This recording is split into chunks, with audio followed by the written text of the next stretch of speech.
Hello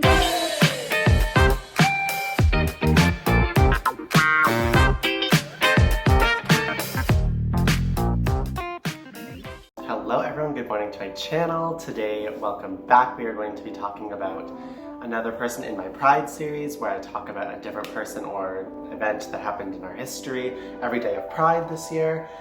Today we're going to be talking about another incredible black gay man who changed the world of politics. This man is, of course, Bayard Rustin.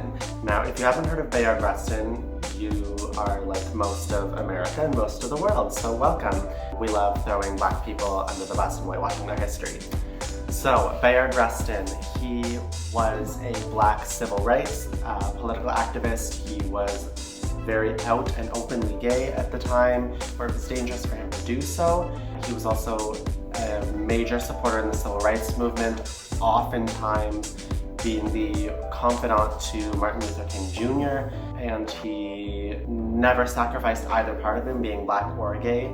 Oftentimes, being gay, he had to go into the background and hide behind the rest of his black civil rights justice fighters because they thought that his queerness would overshadow the message that they were trying to put out about civil rights. So strap in, this is going to be a short little video about him, but a very, very important one. Now, there's no question that Bayard Rustin was utterly audacious at a time where being queer and black and socialist weren't exactly fashionable. He was a brilliant organizer, a brilliant tactician, and so much more. There's so much you can say about this man. He not only urged Dr. Martin Luther King Jr. to lean deeper into politics and the practice of nonviolence, but he was also an established pacifist, being a Quaker. He was jailed for 2 years for not entering the draft for World War II, so he was very anti-war as well. And he was actually the person who organized the 1963 March on Washington. He was the one who sent out the information to America to march on Washington with Dr. Martin Luther King,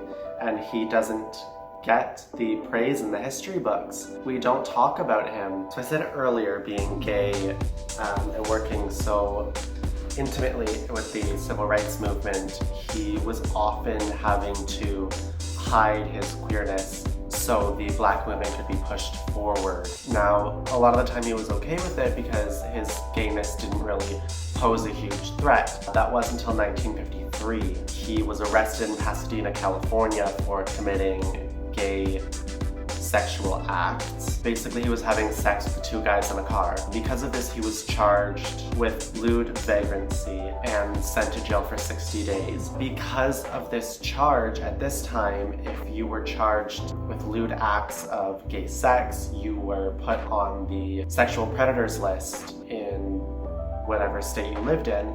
So Bayard Rustin was basically put on the sex offenders list for the rest of his life. It wasn't until a couple years ago, lobbyists in Pasadena finally got the government to overturn the ruling and take his name off of the known sex offenders list. But he was on it for his whole life, and it ruined a lot of his career. He wasn't allowed to work in politics. He wasn't allowed to work in these jobs just because he was caught with another man. Knowing this, you can't imagine how many gay men before him had been put on the sex offenders list just because they were seen with another man showing any sort of affection, and it ruined their life. And the government used this law as a tactic to completely ruin the lives of gay people. Bayard Rustin is an example of a man who used the fact that he was black, used the fact that he was gay to change the lives of thousands, hundreds of thousands of different people. Without him, the civil rights movement, as we know it with Dr. Martin Luther King, probably wouldn't have been as powerful as it was. He advised, he changed minds, he changed belief, and he was thanked with being forgotten. He was forgotten by the civil rights activists' history, he was forgotten by the gay rights movement, he was forgotten by the state, he was forgotten by everyone. And this is another example of someone who didn't do it for the praise, he did it to help people. And And I think that's really admirable and really exciting and really important, and we really need to remember him. So thank you, Bayard Rustin. Thank you for changing our lives. Thank you. So thank you for watching today's video. Join me again tomorrow when we're talking about another trailblazer. As usual, make sure to follow all my social media links below, subscribe to my channel, tune in tomorrow, and I'll see you guys tomorrow. Bye.